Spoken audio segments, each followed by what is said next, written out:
Malaki ang problema ni Dana. Kung kailan kasi malapit na ang piyesta sa kanilang baryo, ay tsaka pa naglitawan na naman ang mga tigyawat niya. Ewan ba naman niya kung bakit sa mukha niya gustong-gustong magkuta ng mga mamantika pa naman na tigyawat. Nakakainis kayo. Siguradong malalait na naman ako nang dahil sa inyo. Pagkausap niya sa mga alaga. Malalait at malalait ka naman talaga kahit wala yang mga tagyawat mo dahil ang pangit mo kaya. Akala mo yata gaganda ka kung wala kang tigidig sa muka. Umaasa ka pa talaga na may ganda ka. Diyos ko, Dana, kahit konti ay wala. Nalingunan ni Dana ang dalawang magkapatid na sina Alisa at Alina. Stepsister niya ang mga ito. Minsan nga hindi niya maiwasan na maisip na sa liblib ng kagubatan na iyon kung saan nakatirik ang kanilang kubo ay nabubuhay ang isang tulad niya na hinango kay Cinderella ang buhay. Inapi kasi siya ng mga stepsister at ng nanay ng mga ito.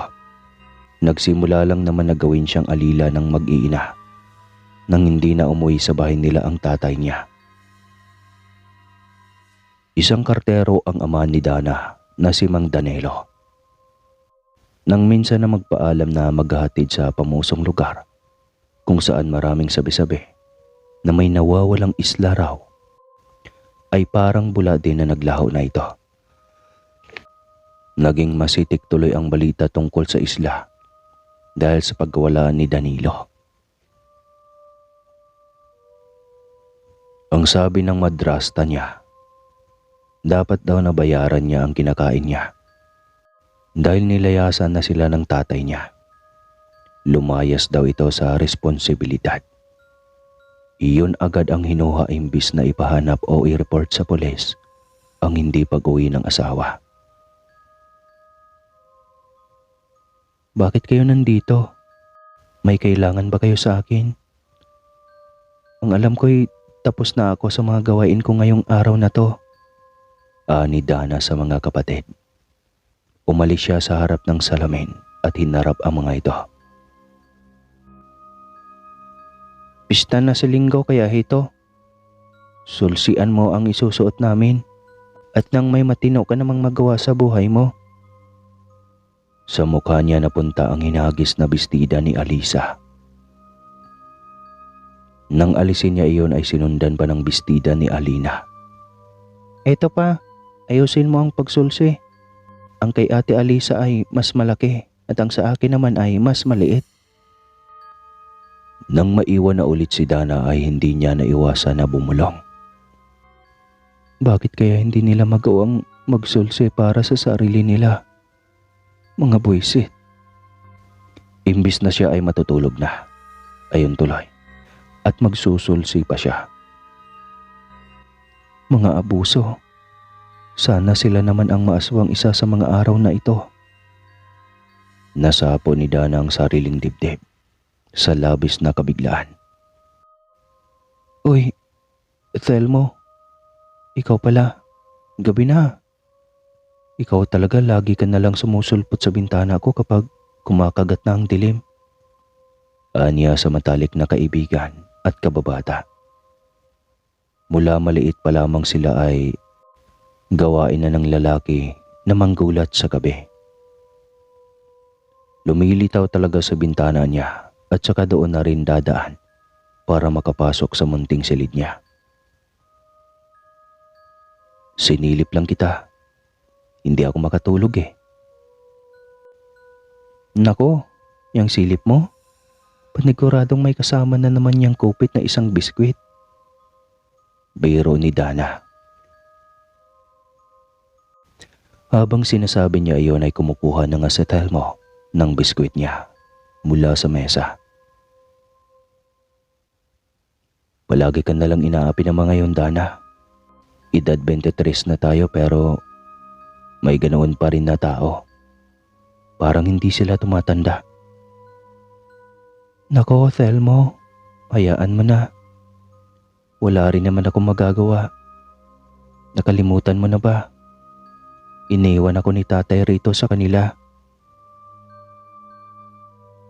Kahit naman nung nandito si Tiyong Danilo, ganyan na sila sa palihim na paraan.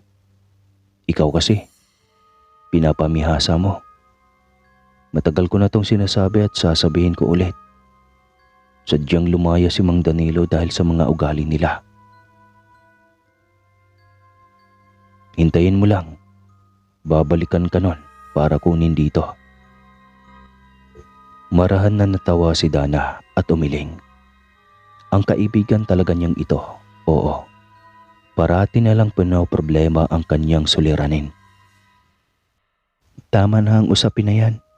Ang mabuti pa, umuwi ka na.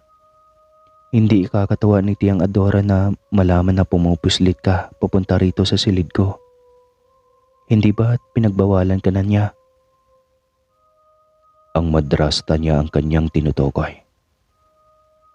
Nagkibit ng mga balikat ang lalaki. Naghahanting ako ng mga aswang. Gusto ko silang kausapin.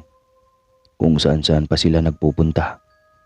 May makakain naman silang masasamang budhi rito sa bahay ninyo. Natawa ulit siya sa biro ng lalaki. Ganoon talaga magbiro si Thelmo.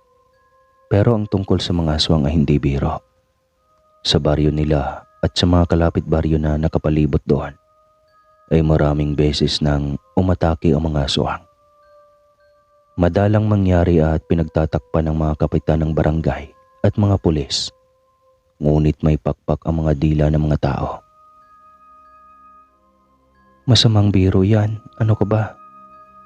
Anya na lang sa kaibigan. Pero seryoso nga, yung aswang, gusto kong makaharap.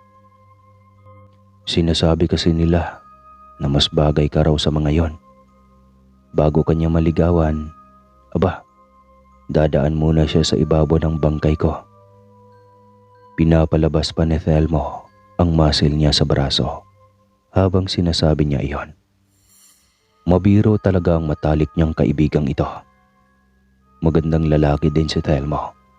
Ang buhay niya ay masasabing walang kulay. Kung hindi, dahil dito. Nakilala niya ang lalaki nung sila ay kapwa 9 na taong gulang pa lamang. Dakilang tagapagtanggol niya rin ito sa eskwela sa tuwing may nambubuli sa kanyang itsura. Hindi niya nga rin alam kung bakit napagtitiisa ng matalik niyang kaibigan na siya ay makasama. Marami rin naman itong ibang kaibigan ng mga lalaki. Loko ka talaga, Thelmo. Pabiro niyang piningot ang tenga nito. Siya, sige na. Larga na. Isusulsi ko pa ang mga ito. Sige, aalis na ako. May dinukot ang lalaki mula sa suot nitong pantalon. Pardibli iyon na may puting palamuti. Wow, ang ganda. Namamanghang sabi ni Dana. Kinuha niya mula sa kaibigan ang pardeble. Anong disenyo ito? Ngayon ko lang nakita to ah. Bulaklak ang disenyong pardeble, ngunit kakatuwa iyon. Hindi siya pamilyar. Bulaklak na walang ngalan yan. Kung natatandaan mo yung kwento sa atin ni Lola Lagros, nung buhay pa siya. Yun yung bulaklak na nakakapagbabalik ng alaala na matatagpuan sa naglalahong isla. Natatandaan niya nga ang kwento na iyon ng lola nito. Albularya kasi si Lola Lagros. Kaya panay doon sa bulaklak at mga puno nakapokus ang bawat kwentong ibinabahagi sa kanila. Ilalagay ko to sa isusuot ko sa gabi ng piyesta. Hindi. Gusto mo, ipin mo pa sa ilong mo. Maloko talaga sa Thelmo. Binigyan nga siya ng regalo. Binubuwisit naman siya. Hindi naman niya magintihan at tanging ihirap lang ang sinagot niya rito. Nakatalo na kasi ito palabas ng bintana niya. Hoy, basta ha. Sa pagtitipon sa gabi ng piyesta, samahan mo ko. Pagpapaalala niya sa matalik na kaibigan. Darating ako kahit sandali lang. Nasabi ko naman sa iyo. Yung petsa na yon ay siyang petsa na paglitaw ng buwan na hinihintay ng pamilya namin. Tumangaw na lang si Dana. Ayos na sa kanya ang ganoong salita ni Thelmo. Nasaysiguro niyang pagkatapos ng mahalagang gagawin nito ay sasaglitin siya ng kaibigan. Ang petsa daw kasi na iyon na natapat sa masayang pagtitipon para sa piyesta ng baryo ay siyang petsa din na uorasyonan nilang magpapamilya bilang pasasalamat sa kung sinong elemento raw na nagbigay noon ng kakayahan sa namayapang lola nitong albularya. Mahalaga iyon, walang duda. Pero alam niyang importante rin naman siya kay Thelmo. Si Thelmo lang ang natatanging kaibigan ni Dana.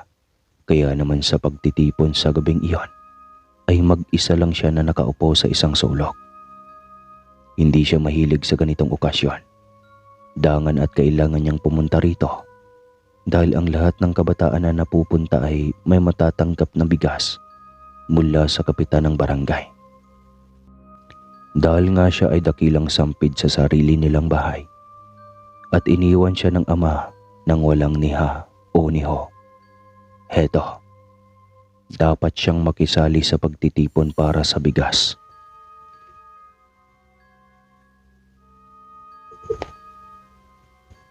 Hala, nagulat naman ako. Akala ko narito ang napag-uusapan na aswang sa buong baryo. Untag sa kanya ng siraulo niyang stepsister na si Alisa. Tumawa naman ang mga kaibigan nito. Sa ganoong mga panlalait, sumasaya ang grupo ng mga ito talaga. Minsan nga iniisip niya kung paano mabubuhay ang mga tulad nila kung walang hindi kagandahan na tulad niya ang namumuhay sa mundong ibabaw. Magandang gabi. Nananahimik ako rito sa isang sulok. Pakirespeto naman ang kapayapaan ko, sabi ni Dana sa mga ito. Kasasabi lang niya ng pakirespeto siya. Ngunit mas malakas na nagtawanan lamang ang mapagkutsyang 5 babae. Kung hindi pa dumating ang grupo ng mga lalaki na tinitilian ng mga ito ay siguradong hindi pa siya titigilan. Grabe talaga ang stepsister niya. Hindi man lang naisip na kung hindi niya ginawa ng paraan na malagyan ng paha ang suot nitong bestida, ay hindi ito makakapunta sa pagtitipon na yon. Napakasama talaga ng ugali. Tahimik na nagngit-ngit na lang ang dalaga. Ngunit ang ngit-ngit niya ay nadagdagan lamang sa pagdating ng isa pa niyang stepsister na si Alina. Minsan din talaga iniisip niya kung kambal ba sina Alina at Alisa. Pareho kasing basic sa buhay niya. Ilang sandali pa ang lumipas ay inanunsyo na ang pagsayaw ng mga babae at lalaki na naroon bilang parte ng programa. Pagtitipon para sa piyesta ang magaganap pero may ganoong programa. Ang mga Pilipino raw kasi ay likas na romantiko. Kaya hindi naglalaho kahit saan ang romansa na ang tema ay kiligan. Iyon din ang parte ng programa sa gabing iyon na pinakahihintay ng lahat. Napailing siya nang makita niyang medyo lasing na ang mga stepsister niya. Nakikipaghagigikan ang mga ito sa mga lalaking kabaryo nila at wala nang pakialam kung saan-saan na mahahawakan. Muli niyang pinilig ang sariling ulo. Hindi siya dapat na mag-alala sa mga ito. Kung pakikaalaman naman niya, ay siya lang ang tiyak na mapapasama. Hindi niya yata darating si Thelmo. Malungkot na wika ni Dana sa sarili. Ang usapan kasi nila ng kaibigan ay bago mag-alas 12. Darating na ito. Kapag lagpas na doon ay asahan na niyang hindi ito makakarating. Sa bagay, may 10 minuto pa naman bago mag-alas 12. Palingalinga sa pinto ng pasukan ng mga tao ang dalaga. Kawayan lamang ang ginawang mababang bakod na pangharang para sa pagtitipon na iyon. Madali para sa kanya na matanaw kung may bagong tao na paparating papunta sa lugar ng pagtitipon o wala. Pumapailan lang ang malamyos na musika na nababagay sa pusong umiibig. Kung ang mga tao roon ay may mga ngiting nakasilay sa mga labi, habang nakikipagtitigan na sa mga kapareha, si Dana ay napayakap sa sariling braso. Nangilabot kasi siya nang siya ay tumingala upang makita kung gaano katotoo ang sinabi ni Thelmo na pag-iyak ng maliwanag na buwan. Tila nga umiiyak ang buwan sa gabing iyon, ngunit sa kabila ng tila malungkot nitong itsura, ang hindi may tatanggi na napakaganda ng hulma ng buwan at ng natatanging liwanag nito.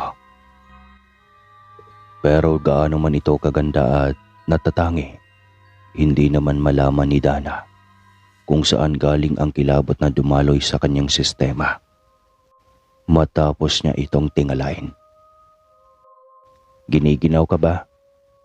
Nagulat si Dana sa paglapit sa kanya ng isang lalaki. Pinatong nito sa mga balikat niya ang makapal na jacket. Ikaw pala, Moses?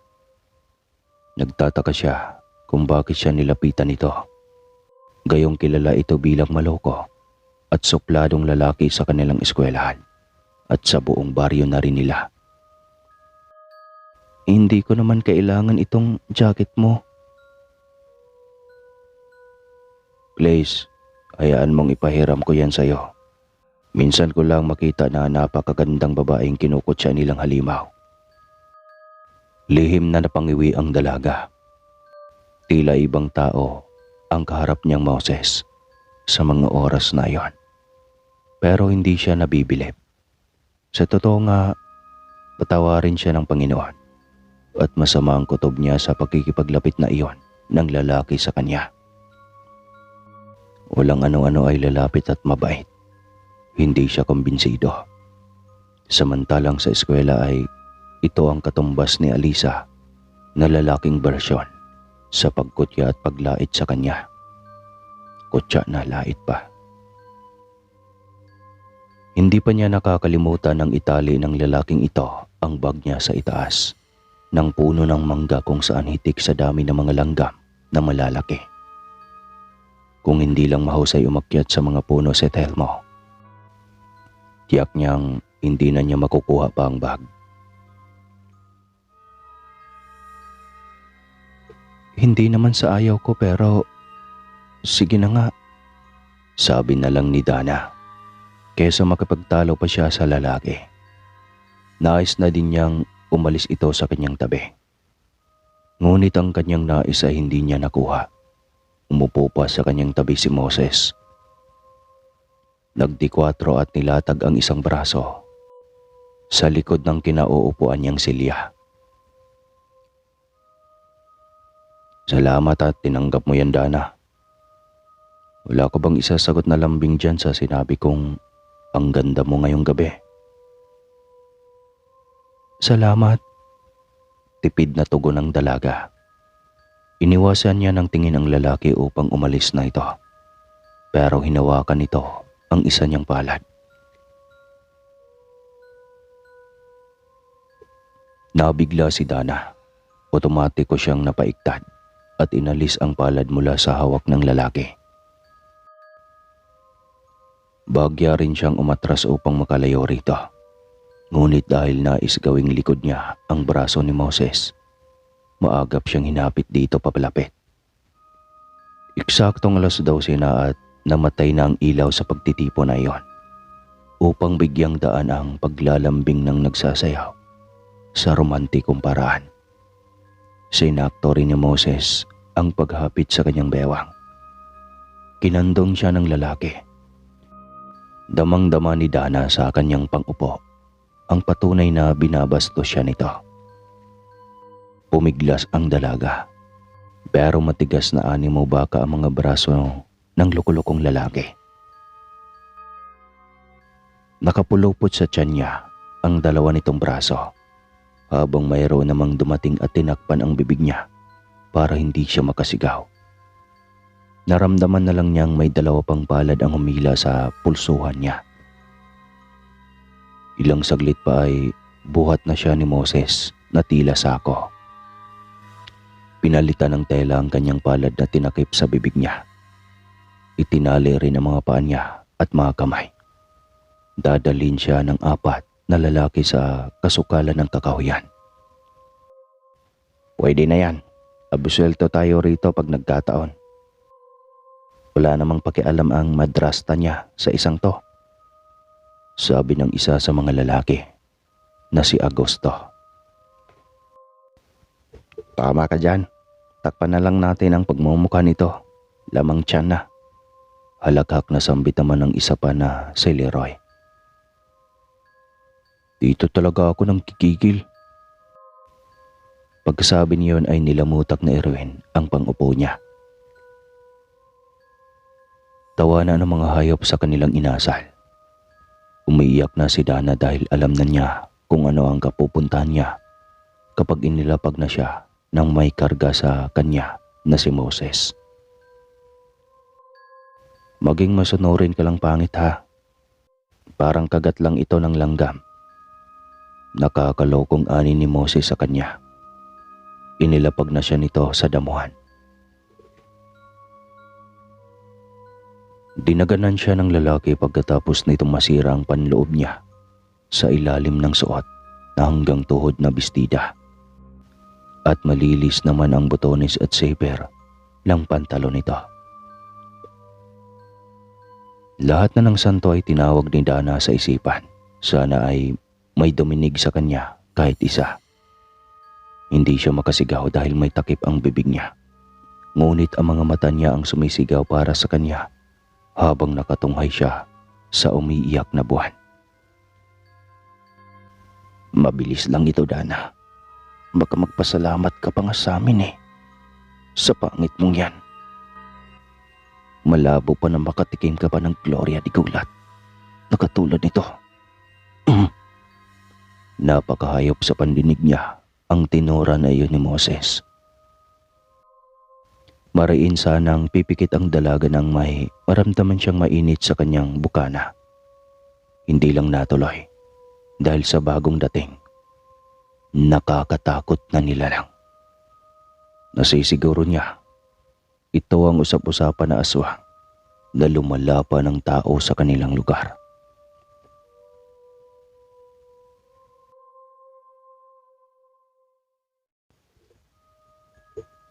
Mahaba ang mga kuko ng aswang. Mahaba rin na animoy kay lagkitingnan ang mahaba nitong buhok. Ang nguso ay sargo at ang mga pangil ay walang espasyo. Madilim sa parteng iyon ng kakahuyan at tanging ilaw mula sa buwan ang tanglaw ni Dana habang sinisipat ang kaanyuan ng aswang. May buntot din ito, ngunit ang katawan ay sa tao. Lalaki ang aswang. Sumingasing ito at base sa tunog ng inilalabas na ungol ay galit na galit ito. Handang manalakay ang porma ng katawan at mga kuko. Nanginginig man ay napaantanda pa rin si Dana. Paano kung tinulungan nga siya ng aswang mula sa mga kamay nila Moses, pero ito naman ang kumain sa kanya pagkatapos. Utek, istik ang distorbo ka. Matapang na hiyaw ni Moses sa kakaibang nilalang. Naganap ito ng maihampas sa halimaw. Si Dana ay nagsumiksik sa talahib. Nangangatog siya sa takot at kaba. Nangihina siya sa kakatapos lang na pagkakalaya sa mga kamay ng grupo ni Moses. Ito, mas matibay ito. Ikaw sa harap, ako na sa likuran. Sabi kay Moses ng kagrupo nito na si Agosto.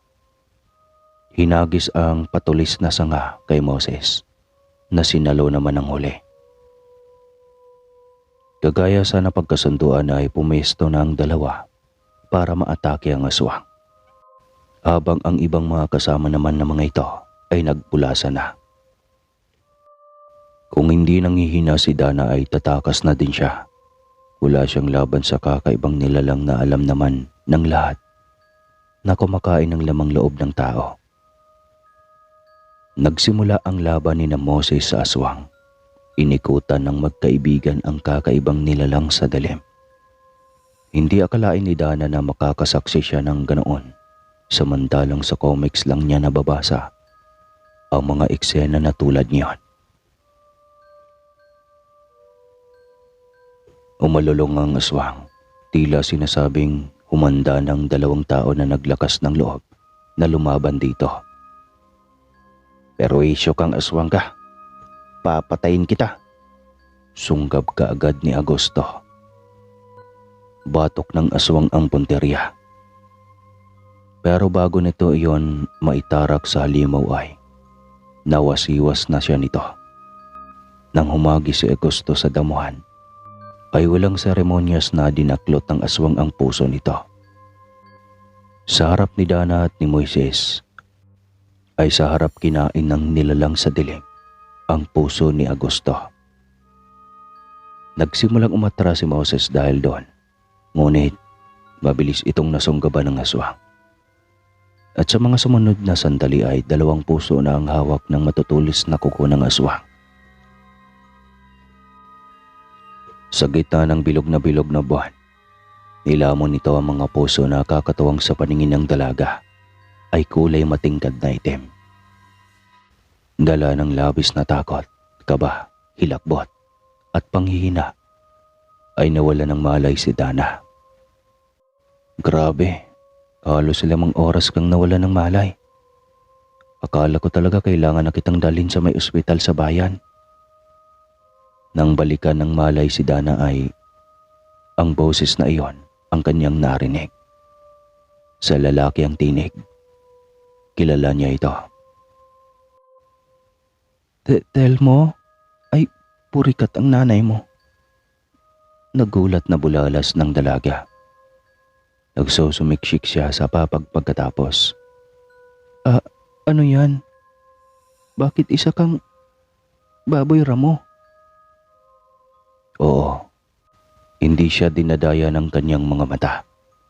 Baboy ramo nga ang matalik niyang kaibigan. Kailangan kong mag-anyong baboy ramo dahil nampun akong malapit ka ng balikan ng ulirat. Pagkasabi niyon ay unti-unting nagbago na naman ang anyo ni Telmo. Mula sa pagiging baboy ramo ay naging aswang ito. Ang aswang na lumapa sa puso ni na Agosto at Moses ay ang matalik niyang kaibigan. Nanlaki ang mga mata ng babae sa nasaksihan. Nagsusumiksik man siya sa sulok ng papag ay kakatuwa na hindi niya makapa ang dapat ay takot na madama niya sa revelasyon na binungad sa kanya ng matalik niyang kaibigan. Ayos lang na matakot ka, Dana, pero utang na loob. Iwasan mo na maawa sa akin. Nababanaag ko sa mga mata mo na may awa kang nadarama. Ipinilig ni Dana ang sariling ulo. Hindi sa ganun, Telmo. Nagulat lang talaga ako. Dahan-dahan niyang nilapitan ng kaibigan nang maupo ito sa gilid ng papag na kinauupuan niya din sa mga sandaling iyon. Maraming salamat sa pagtatanggol mo sa akin. Mas maraming salamat sa iyo. Akalain mo, hindi na ako nahirapan na makahanap ng makakain ng dahil sa iyo. Napangiwi si Dana. Hindi niya inaasahan na darating ang araw na hihilig siya sa braso ng isang aswang at makikita sa malapitan ang pangit nitong itsura at malagkit na laway. Mabantot din si Telmo. Ang baho mo, pwede bang mag-Telmo ka na muna? Tumawa ang kaibigan niya. Hanggang sa maya-maya lang ay pinagbigyan na niya ito ang hiling. Pasalamat ka, apo ako ng bihasang albularya. Kaya nagagawa ko ang mga hiling mo sa isang pitik lang. Anang lalaki sa kanya. Parang nasa palabas na may tema na pantasya. Nang maging tao na ang itsura ni Thelmo, ay naglaho nga na parang bula ang masangsang na amoy na kanina ay naaamoy ni Dana. Grabe, gwapo ka na ulit. Ang galing. Gwapo? Nako, baka kwago.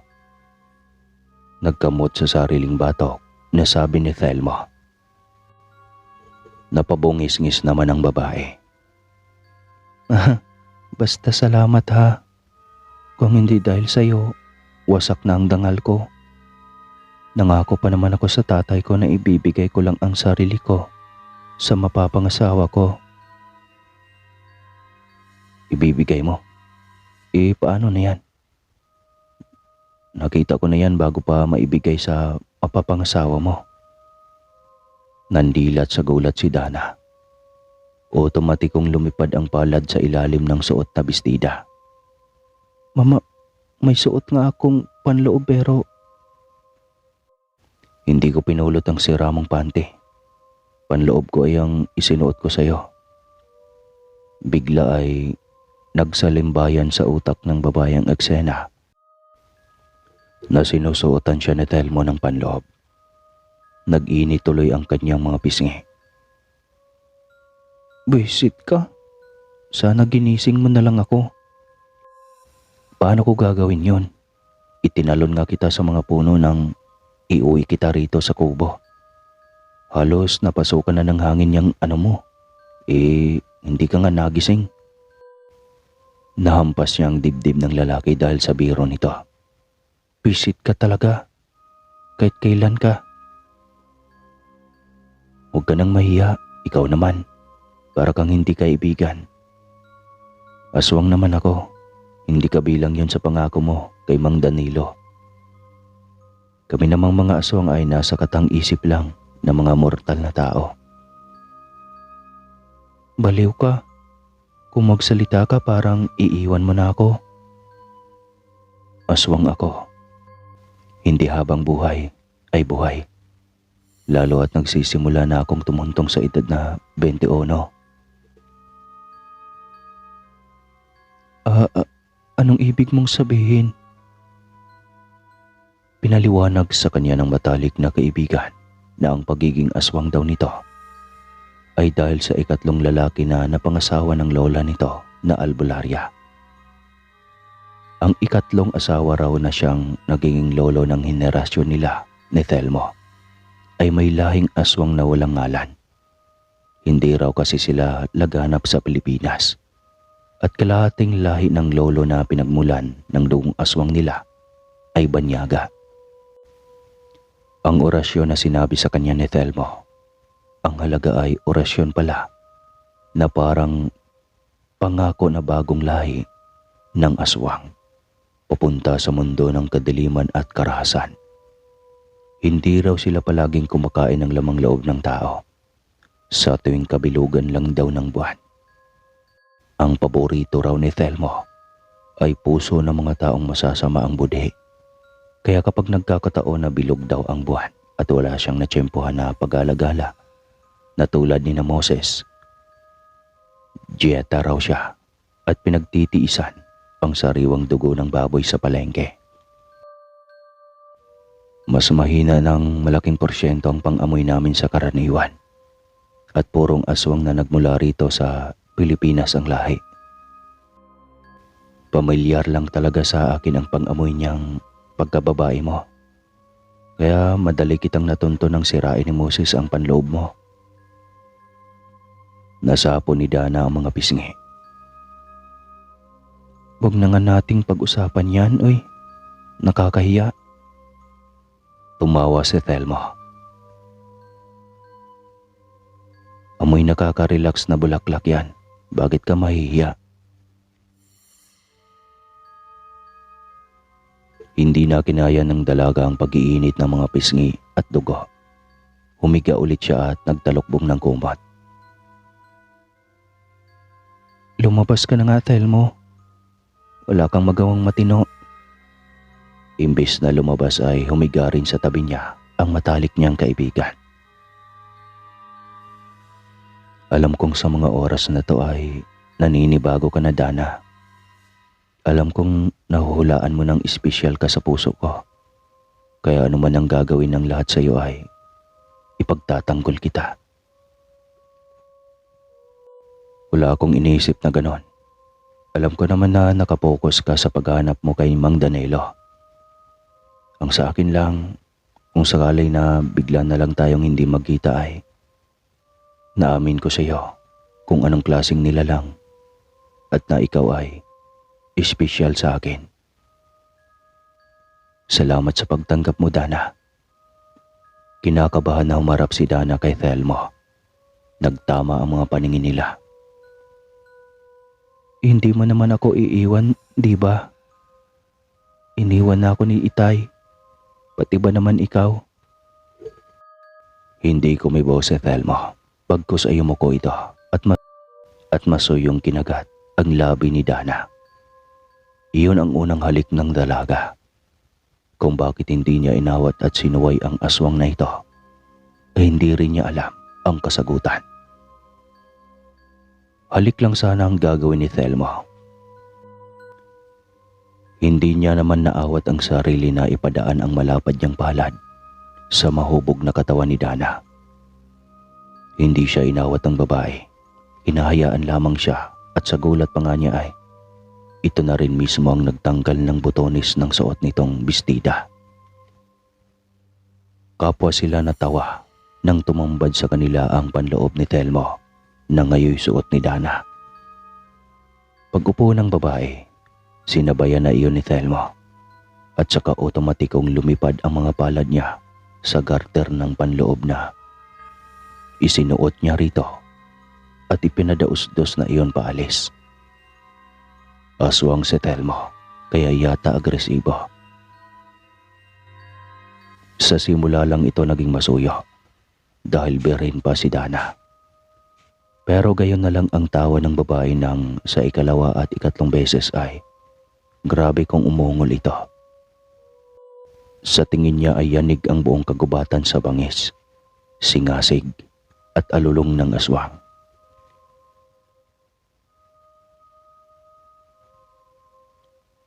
Mahal na pala kita, Thelmo. Ngayon ko lang napagtanto. Siguro nasa sulok ka lang ng puso ko sa mahabang panahon nang magkakilala tayo. Buong puso na pag-amin ni Dana. Tapos na silang magdugdug-aa. Magkatabi na sila at magkayakap sa papag. Alam ko din yan. Nararamdaman ko yan. Malakas ang pagkaramdam ng mga kagaya namin. At gaya nga ng sinabi ko sa iyo kanina, yung amoy ng pagkababae mo. Ganoon lamang kayo sa isang aswang kapag gusto niyo ito. Talaga? Mangha na ani ni Dana. Ang daya naman pala. Yung mga mortal na nagpapakapagod sa kakahula dahil sa binibigay na halo-halong signal ng mga lalaki. Tapos kayo ay... Pinatahimik siya ng bibig ni Thelmo. Magpahinga ka na. Mortal kang tao, aswang ako. Baka hindi na kita tigilan. Sige ka. Lumabi si Dana. Tumalikod na din siya at medyo nainis siya sa hindi pagbabalik ni Thelmo ng mahiwagang salita. Mula sa likuran ay mahigpit siyang niyakap ng mabalahibong braso ng aswang at saka siya nito binulungan. Mahal na mahal kita, Dana. Bago sila tuluyan na makatulog ay muling umalulong si Thelmo. Tila sa pamamagitan niyon ay ipinaparinig sa lahat na kinikilig ito at masaya. Nang dahil doon ay nakatulog si Dana nang may malawak ng ngiti sa labi. Kakatuwang kung kailan may katabi siyang aswang ay tsaka pa talaga mapayapa ang naging tulog niya. Ang kapal ng mukha mo. Nariyan ka lang pala. Hanap kami ng hanap sa'yo. Gagayan talaga. Tumatakas sa gawain kaya hindi umuwi. Tignan mo ang itsura. Naku, gitata ng suot na bestida. Ang maingay na tinig ng madrasta at mga anak nito ang gumising sa mahimbing na tulog ni Dana. Kahit tumatalak na ang madrasta ay ang katabi pa rin ang unang kinapa ng babae. Wala na si Telmo. Bakit hindi man lang siya ginising nito? Tiyang Adora, kayo pala. Oo, ako nga Dana. At hindi lang ako mag-isa na naghanap sa iyo. Dahil kung ako lang, noon ka na hanapin pa kitang linti ka. Mahinang boses ng madrasta niya. Kahit paasik nito iyon na sinabi. Kumunot ang noo niya sa labis na pagtataka. Pero saglit lamang ay naunawaan niya kung bakit ganoon ang paraan ni Adora sa pagsasalita. May kasama pala kasi ito bukod sa dalawang anak. Bakit ho? Ba't may mga pulis tiyang? Magandang araw sa iyo, Dana. Narito kami dahil may nakapagturo dito sa kubo. Na narito raw kayo ni Telmo Marasigan. Anang mamang pulis na may malaking tiyan. Si Telmo ang ituturo ng nakatakas na grupo ni Moses na pumatay rito at kay Agosto. Ang pulis na kalbo naman yon. Maaari ba naming malaman kung nasaan ang kaibigan mo? O pwede na namin sabihin na nobyo mo? Intriga ng pulis na maitim ang uso. Sila ay napasulyap sa sinilip ng pulis na iyon sa kumot na nasa papak. Pulang mantsa. Tanda na hindi pa naginip ang naganap sa kanila ni Telmo. Nakuha na nga siya nito at hindi makakalimutan ni Dana kung paano siya napaulit-ulit na inangkin ng lalaki. Iba't ibang paraan, iba't ibang posisyon. Malandi ka? Ilabas mo ang mamamatay tao mong kasintahan. Biglang asik ni Alisa. Galit na galit. Kaya naman pala naglaho ang grupo nila Moses doon sa pagtitipon. Pinaaswang mo sa nobyo mo. Inakit mo sila para mapakain kay Telmo. Akusa naman ni Alina sa kanya. Pinanlisikan niya ng mga mata ang magkapatid. Galingan niyo pa ang paggawa ng istorya at nang mapaniwala niyo naman ang mga pulis. Ang mga katulad niyo talaga ay walang masabing maganda sa kapwa. Aba, sumasagot ka na ngayon ha? Akmang sasabunutan siya ni Alisa. Maagap lang itong inawat ng isa sa mga pulis kaya hindi siya nahablot. Sagutin mo ang tanong namin, Dana. Aswang ba si Telmo? Maotoridad na tanong ng mamang pulis na kalbo sa kanya. Tatlong pares na mga mata ang nakakita. Ang dalawang kasama ni Moses at ang magsasaka na nagturo nitong kubo na pinagkublihan yun ni Telmo. Huwag mong sabihin na magkakaila ka pa. Hindi pa ako nagsasalita. Pinapangunahan niyo na ako. Oo, aswang si Telmo. At sa lahat ng aswang, yun ang pinagtanggol ako mula sa mga hayop na grupo ni Moses. Muntik na nila akong ginahasa. Walang katotohanan na ako ang nagpain sa kanila para may makain si Telmo. Nang gabing iyon, doon ko lang din nalaman ang lihim niya. Sumisigaw ang stepsister niya. Sinungaling daw siya. Idinidiin talaga si Dana upang maglaho siya sa landas ng mga ito. Hindi naman sila mayaman ng tatay niya pero kung maglalaho nga rin naman siya na tulad ng itay niya, ay masusulo ng mga ito ang malawak nilang sakahan at bahay. Baka tunay rin ang chismis na kinakalantari ng madrasta niya ang binatang si Mang Timyo. Mas malaki ang sakahan nun kesa sa kanila. Hindi ko kailangan na ipaliwanag ang sarili ko sa inyo. Wala akong pakialam sa inyo, mamang pulis. Mag-imbestiga kayo hanggang sa abot ng inyong makakaya. Pero ako na ang nagsasabi. Wala akong alam kung nasaan si Telmo. Nakita niyo naman. Nagising ako nang wala na siya. Muistara niya sa kabuuan ng maliit na kubo.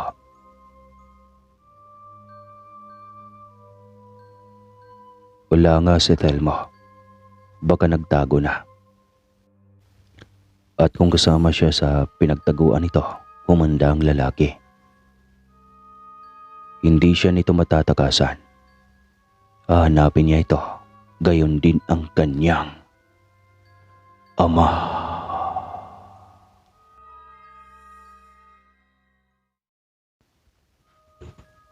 Umuwi lang sa bahay si Dana upang kumuha ng mga gamit. Talak ng talak ang madrasta niya. Kaya siya wag na raw siyang bumalik at kung ano-ano pang sinabi na wala namang kwenta. Pinasok lang niya iyon sa isa niyang tenga at inilabas sa kabila. Sanay na siya. Wala namang bago na roon. Hindi man niya alam kung saan siya pupunta. Bahala na. May kaunting ipon pa naman siya. Makakatulong iyon kahit papano.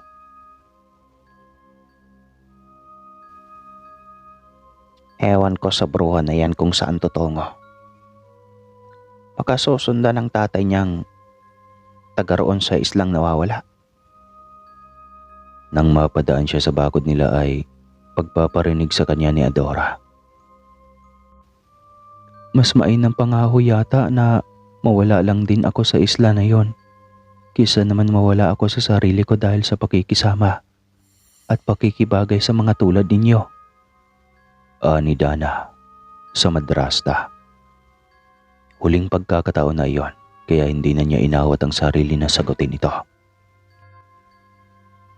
Mabilis na siyang tumalikod pagkatapos. Nang medyo makalayo na sa bahay nila ay malalim na humugot siya ng hininga. Hindi niya alam kung saan siya magsisimula. Oo nga at doon siya papunta sa isla na nawawala ayon sa sabi-sabi. Ngunit paano kung hindi niya naman iyon matagpuan? Hindi na siya makakabalik sa kanila. Ang pag-alis niya sa bahay na pag-aari nilang mag-ama ay katumbas ng pagbibigay niya ng pahintulot na ariin na ng mag-iina ang sakahan at ang mismong bahay. Basta bahala na. Sambit na lamang ni Dana sa sarili bago muling inahakbang ang mga paa. Isang mahabang paglalakbay ang mangyayari sa kanya. Dapat na siya ay magpakatatag. Gabayan mo ko, Telmo. Total naman ay aswang ka.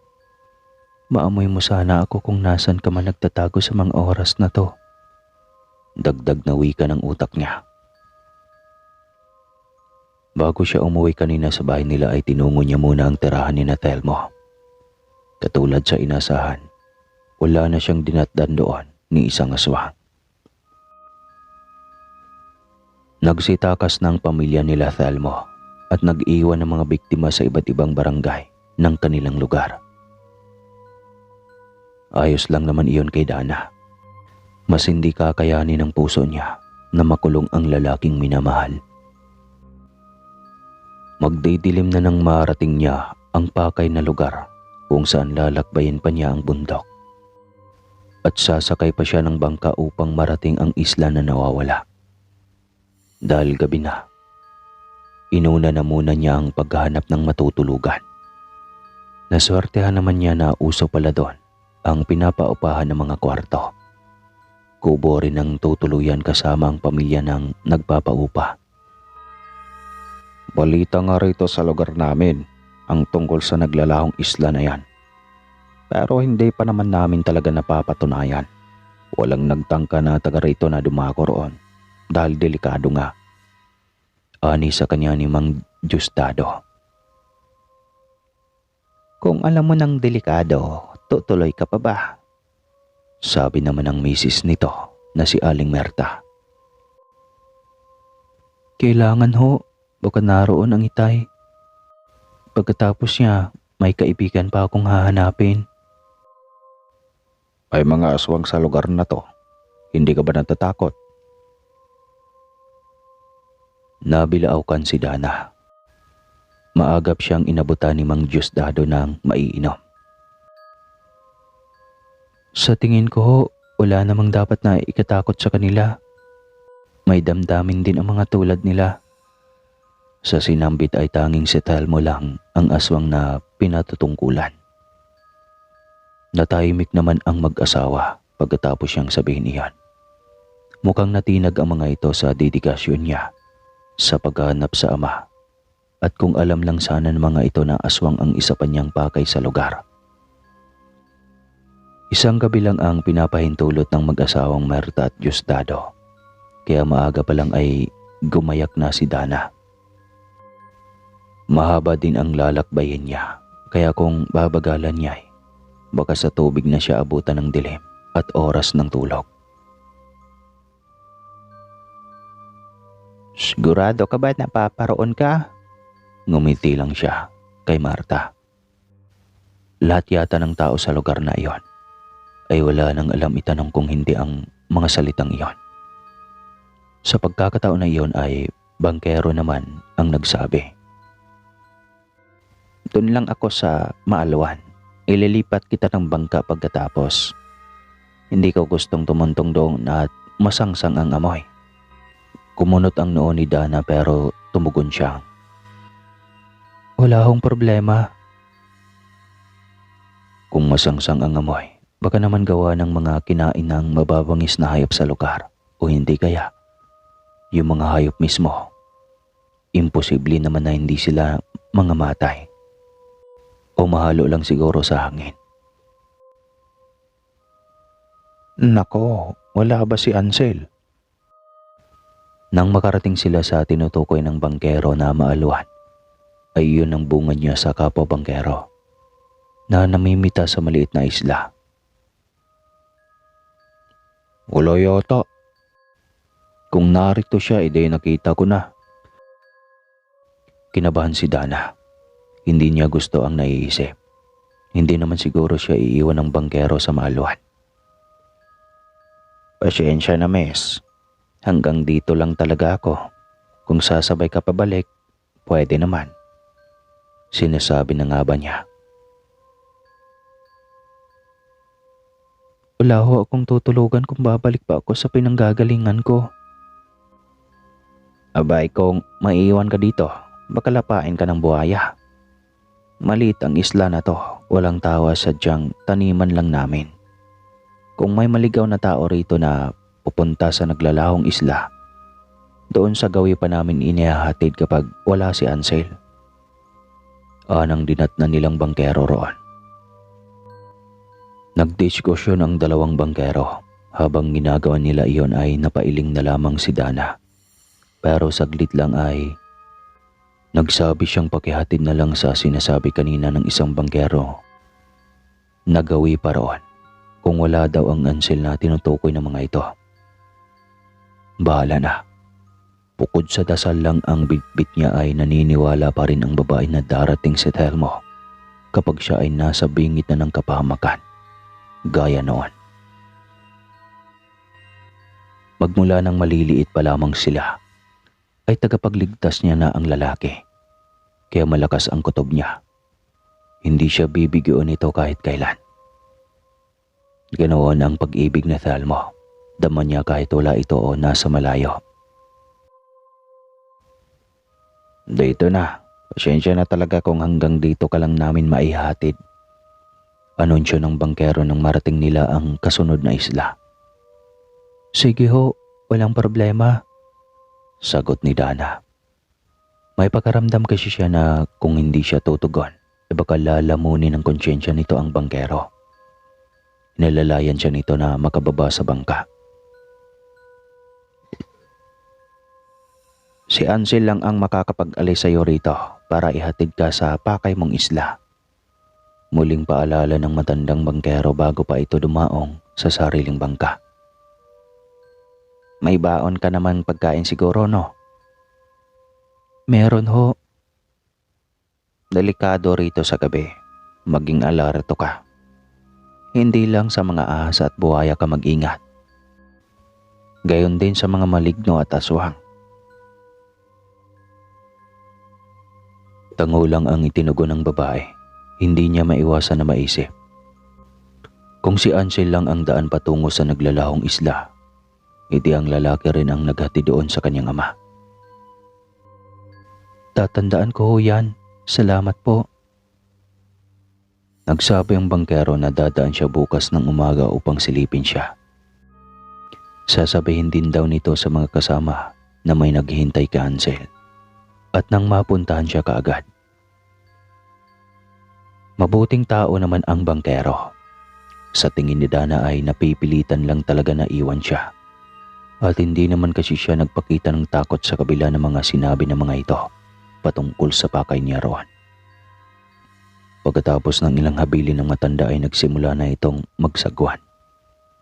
Tinanaw pa siya bago ito tuluyan na makalayo. Nang maiwan doon ay napatingala si Dana. Sa tuwing walang ulan ay ang langit ang kanyang orasan at sa tansya niya ay mag-aalas 3 na ng hapon.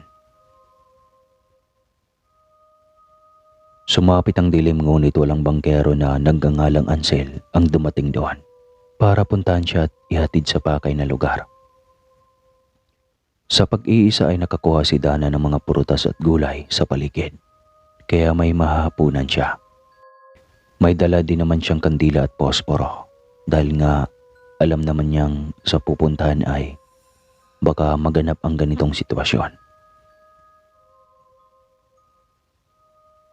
Huwag lang sanang abutan pa ako ng ilang araw dito at baka kahit maraming buhaya ay languyin ko ito papunta sa sinasabi nilang naglalahong isla. Anang babae sa isipan. Nakontento naman siya sa kinain kahit walang kanin. Nakapaglatag na rin siya ng mahihigaan. Ganong buhay ang pinapangarap niya matapos na maglaho ang kanyang ina at sumunod na nawala ang ama. Hindi na kasi nagkaroon ng katahimikan sa bahay nila nang dumating doon ang mag-iinang Adora, Alisa at Alina. Kasalukuyan na niyang binibilang ang mga bituin na nakakalat sa langit nang may maulinigan siyang kaluskos. Buhaya yata, bulong ni Dana sa sarili. Ahas o buhaya, maaaring yun ang narinig niya. May tunog kasi ng mga halaman na nahawi. Humanap siya ng maaaring ipananggal sa paparating na kalaban. Hindi rin siya nagsalita at maingat na kumilos upang hindi niya mabulabog ang kung ano na iyon. Sa tulong ng parasong siga na ginawa niya ay malinaw niyang nakita na hindi naman ahas o buhaya ang paparating. Anino iyon ng isang lalaki at baboy ramo. Telmo? Sa gitna ng pagtatanong niya kung si Telmo ba ang anino na iyon ng baboy ramo, ay siyang litaw ng itim na hayop. Hindi na nakuha pa na magsalita ulit ni Dana. Napapitlag na kasi siya sa bangis ng titig na natanggap mula sa naturang animal. Walang duda na aatakihin siya niyon. Minuto lang, padaos-dos na siyang napaupo sa sahig at kahit utusan niya ang mga paa na makatakbo ay hindi niya na nagawa. Bigla na lang kasi ay nakadagan na sa kanya ang mabangis at sumingasing na baboy ramo.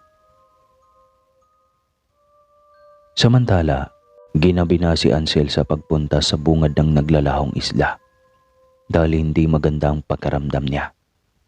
Hindi niya maaaring baliwalain ang babaeng tinutukoy ng mga kasamahan, kaya kahit gabi na ay pumalaot siya para puntahan ito. Nang makarating doon, masyado kang agresibo, Agatron. Ang hirap talaga kapag walang kasintahan. Ani Ansel sa alaga niyang baboy ramo.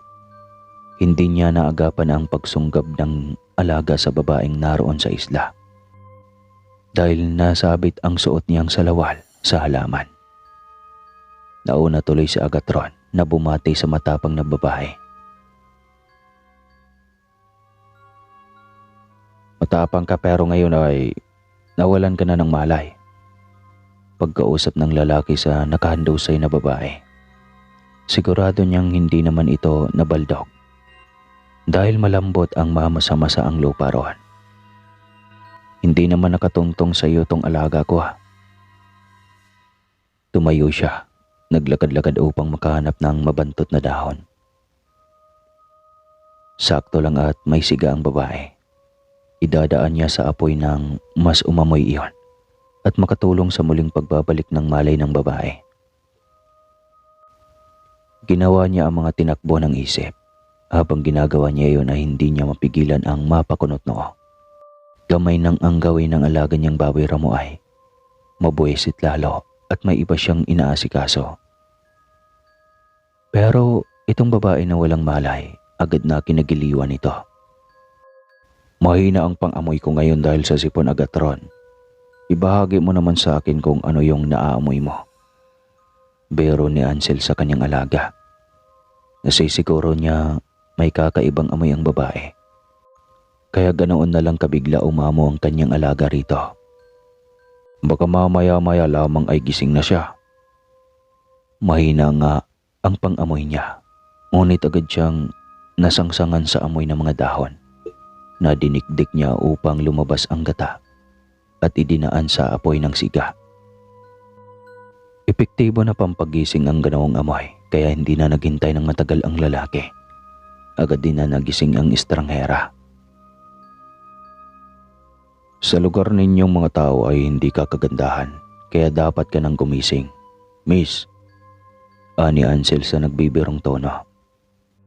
Sa tinagal niya sa mundo, isa sa pinakamalupit para sa kanya na gawain ng mga tao na nabubuhay roon ay ang pagiging espesyal sa kaanyuan.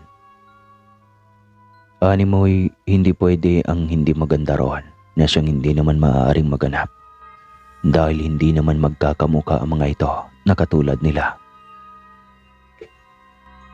Nakatutok siya sa pangupo. Iyon ang nasa panaginip ni Dana.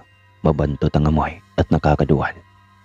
Hindi niya sigurado kung kaninong pangupo ang nasa harap pa ng kanyang muka. Pero ang tiyak ay dapat na siyang gumising kung ayaw niyang mamatay sa baho. Singasing ng baboy ramo ang bumungad sa kanya. Ngunit sa pagkakataon niyon ay hindi na siya inatake nito.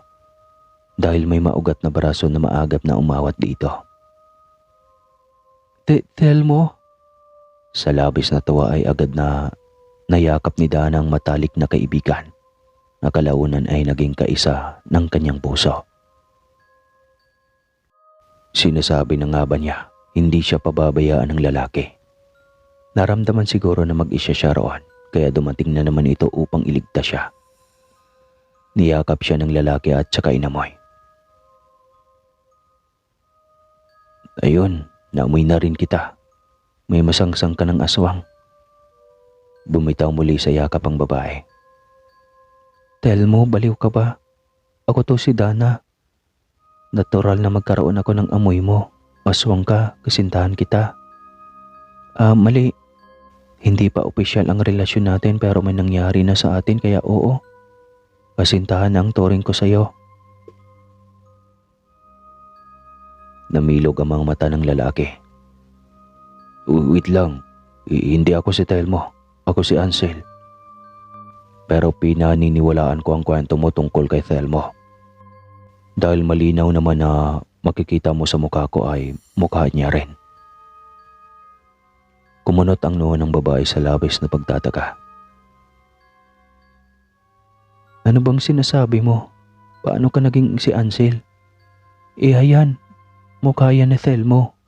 Nilalaro mo ba ako? Binilig-bilig pa niya ang mukha ng lalaking kaharap hanggang sa may maalala siya. Tumalikod ka nga, utos niya rito. Ha? Bakit ako tatalikod? Basta talikod, dali. Nang gawin nito ang utos niya ay agara na hinanap ni Dana ang balat ni Telmo sa puwet. Naku, bakit wala? Wala, ang alin? Bisit ka. Asan ang balat mo sa puwet? Tumawa si Ansel. Tinaguan ka ba? Naku, pasyensya na. Mahiyaan yata yung balat ko. Hindi ako nakikipagbiruan. Nasa na? Pangungulit ng babae. Kinalampag pang dibdib ni Ansel. Miss, hindi ako ang nobyo mong sa Telmo. Ako nga si Ansel. Ang nakikita mo na mukha ko ay katulad lamang sa tinutukoy mo na Telmo. Sa mga mata ng iba ay iba ang aming itsura. May espesyal sa'yo, kaya iisa ang mukha namin sa'yo. Mariin na napapapikit ang babae. Sinapo ang sariling noo. Ano? Ano bang pinagsasabi mo? Espesyal ka. Nakatakda ang pag-ibig mo sa isang aswang. Kaya itong mukha kong to ay nakikita mo. Katulad talaga to ng kay Telmo. Iisang mukha namin talaga dahil iisang lahi kami. Medyo nakuha na ni Dana. Iisa lang raw ang mga mukha ng mga ito. Pero sa espesyal na mga mata lang daw nakikita ang pagkakapareho.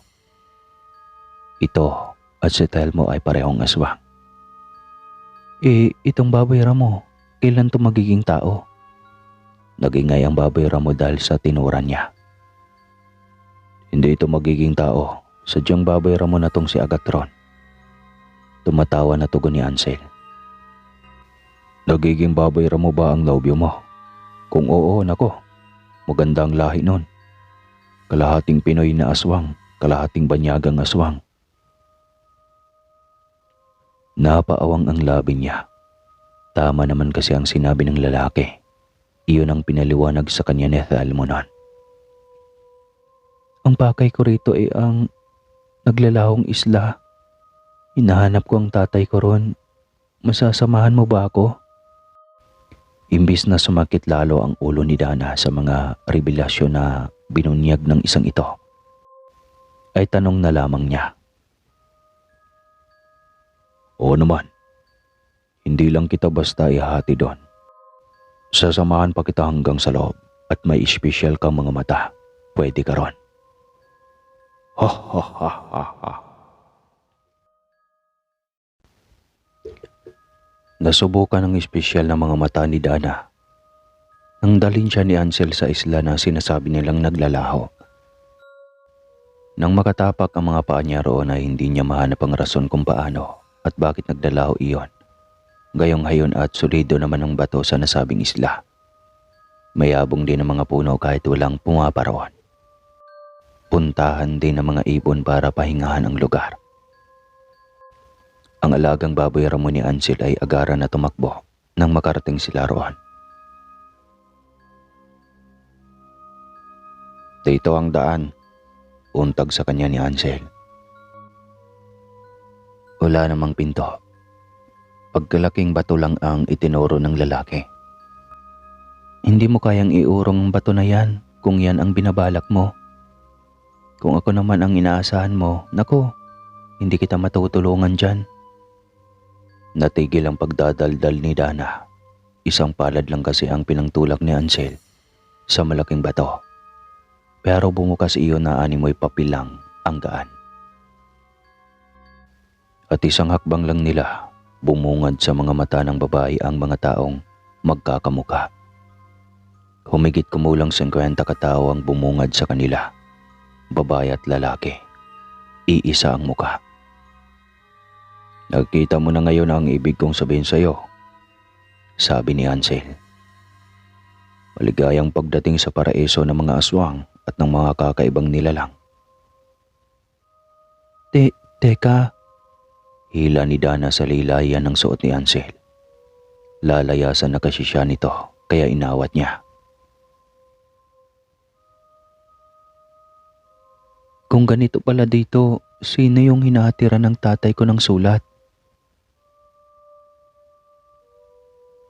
Kung talagang nandito siya, malalaman mo rin sa mga susunod na araw.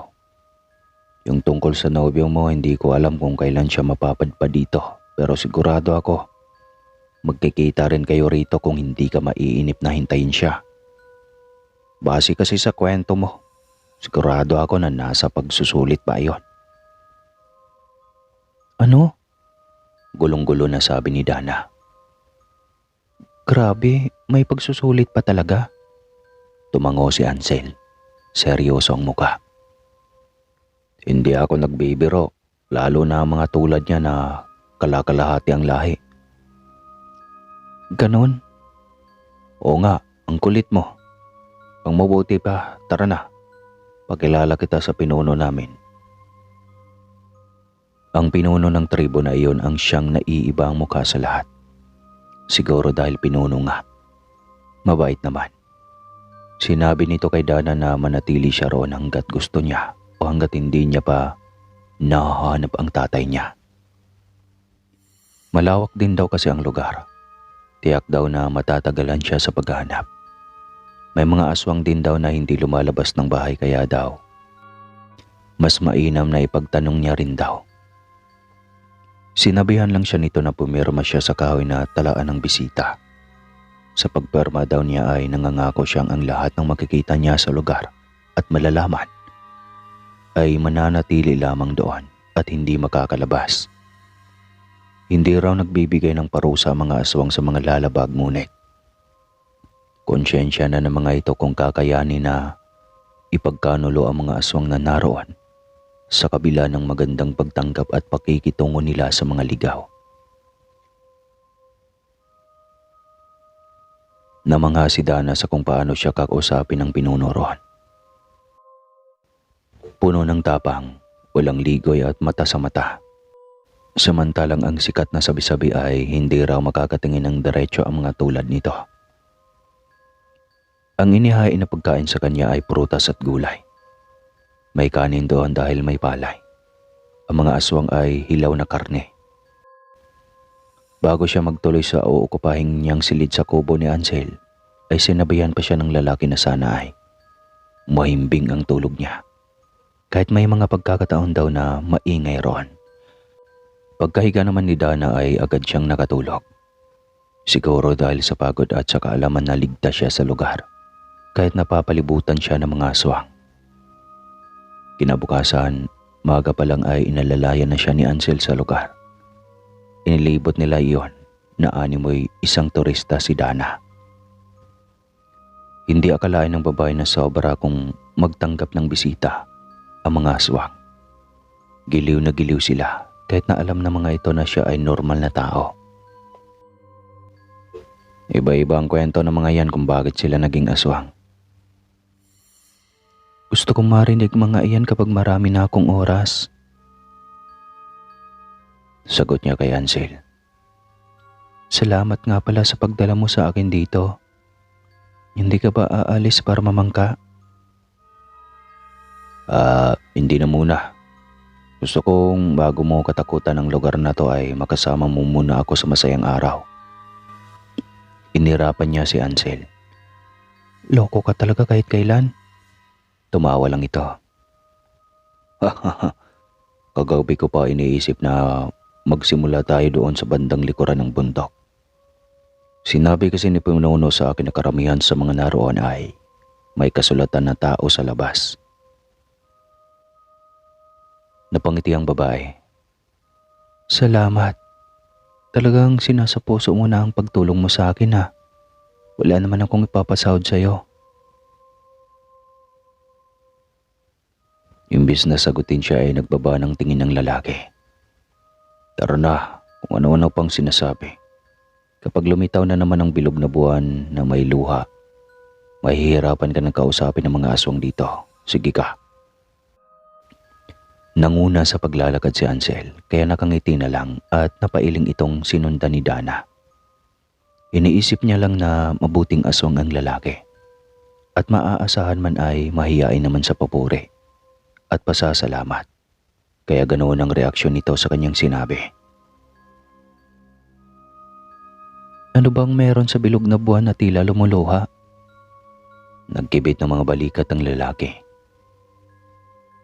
Mahalaga ang paglitaw noon sa mga tulad namin, pero katulad ninyo, iba't iba ang aming paniniwala. Iba't iba ang dinarasal namin sa gabing iyon at kinakain. Katulad din ng normal na nilalang, mayroong nasusobrahan sa amin sa isang bagay na gaya ng orasyon dahil sa pamahiin. At tulad ninyo, siyempre may mabuti at masama din dito.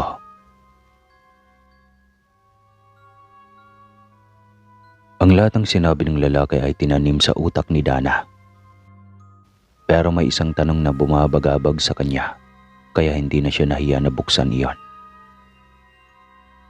Kung sakali na narito ang tatay ko, at kung ano pa man ang siyang rason niya kung bakit ninais siyang manatili dito, malaki kaya ang posibilidad na aswang na din siya ngayon?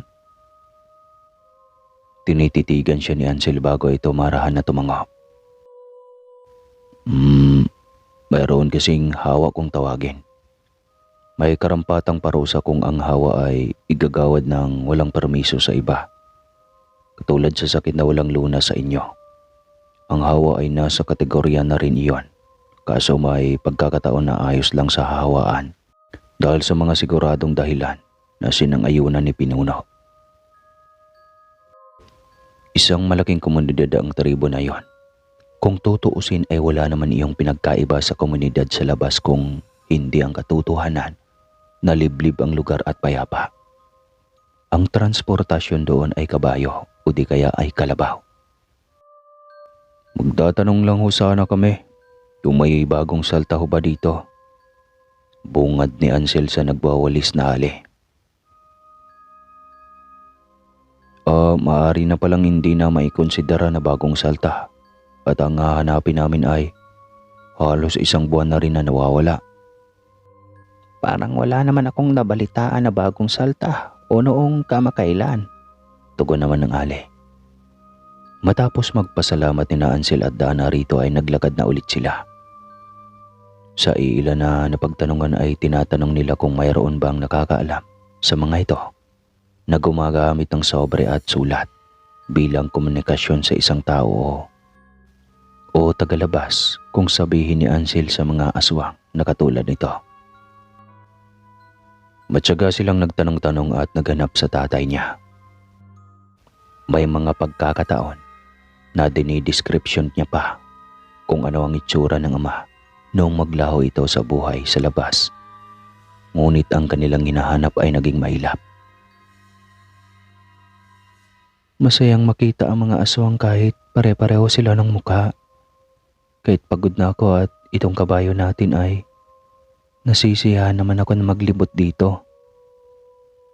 Ani Dana kay Ansel habang inihimas niya ang mukha ng kabayo. Nakasalukuyan niyang pinapakain. Kahit ang totoo ay nalulungkot ka at 3 araw na natin ito ng pagtatanong at wala pa tayong magandang resulta na nakukuha. Marahan na natawa ang babae. Tangi, ayos lang. Ayos lang no. Ganun talaga. May kasabihan nga na kapag walang pait, pasakit at hirap, wala kang mapapala. Pero nahihiya ako sa iyo. Inakala kong mapapadali ang paghanap natin sa tatay mo. Dahil taga rito naman ako pero ako nga ang dapat na mahiya. Ano ka ba? Tinabihan niya si Ansel at saka ito inakbayan. Alam mo kasi, alam ko naman na hindi ako kagandahan pero iniisip ko pa rin kung may naubya ka ba dito. At pagka mamaya ay nagtatampo na yon at parati mo kong kasama. Sa gulat ni Dana ay biglang tumayo ang lalaki. Napatingala na lamang siya rito nang may pagtataka na nakabalatay sa kanyang mukha. Na paano ka? Meron ka nga bang naubya, uy? Wala. Kung ano-ano na naman ang sinasabi mo. Ang mabuti pa, tara na. Magsimula na tayong maghanap ulit. Sinasabi ko sa iyo, kapag tayo ay inabutan ng bilog na buwan na tila may luha, mas mahihirapan tayo. Baka dumating na rin sa araw na iyon ang kasintahan mo. Muli na lamang nang umiti si Dana. Sadya nga yatang mahiyain si Ansel at ayaw mapag-usapan ang tungkol sa karelasyon nito kung mayroon man o wala. Inisip na lang niya na kung may napupusuan ito o nililigawan. Sigurado naman siyang hindi siya nito sasamahan ng ganoon na halos hindi na ito naghahanap buhay. Sumapit na naman ang gabi. Naroon pa rin si Dana sa tribo ng mga aswang. At hindi niya mapaniwalaan na doon pa talaga siya makakaramdam ng kapayapaan. kaysa sa sarili nilang bahay. Payapa ang mga nakaraang gabi at araw niya sa lugar. Bagamat nabanggit ni Ansel na mayroon din si Raulong aswang, ay hindi niya pa iyon nakakaengkwentro. Naisip nga niya na kung sakaling may dumating na kalaban ng mga aswang na naroon pa siya ay, siguro naman, hindi na siya mangangatog sa takot. At nasaksihan naman niya kung paanong nilamon at dinukot ng mahabang mga kuko ni Telmo ang puso ng mga siraulong sina Moses. Parang ang alinsangan yata ngayon. Hindi na nakatiis na bumangon si Dana. Uminom siya ng tubig. Sa tinagal niyang isang linggo roon ay noon lamang siya nagising ng alanganin na oras. Kaya nagulat siya nang maya-maya lamang ay may narinig siyang animoy nagdarasal. Sinilip niyang pinagmulan iyon. Nakita niya mga aswang ay nagsasayawan, nag-oorasyon ng kung ano-anong salita. At nagtatawanan habang may malaking kawa silang hinahagisan ng kung ano-ano. May kakainin ba sila? Buong pagtataka niyang sambit. Masyadong maingay at malayo ang kinalalagyan ni Dana, kaya nagpasya siyang pumanaog para makita kung ano ang nagaganap sa malapitan ng mga paningin. Eksakto naman na halos nasa kalagitnaan pa lang siya ay natanaw niyang humahangos na papalapit si Ansel. "O Ansel, anong nangyari sa'yo? Bakit ka pinagpapawisan?" Nagtatakang tanong ni Dana. "Dana, buti gising ka na. Gigisingin pa lang sana kita." Pa-hysterical na tugon ng lalaki. Hinila siya nito sa kanyang pulso. "Ano bang nangyayari? Nagising ako dahil maalinsangan. Pagkasilip ko sa bintana, mukhang galing pala iyong init sa sinisiga nila. Sisilipin ko sana at parang may mga piging na nagaganap." Sa mabilis na salita ay pagsasalarawan ni Dana sa rason ng kanyang pagpapanaog.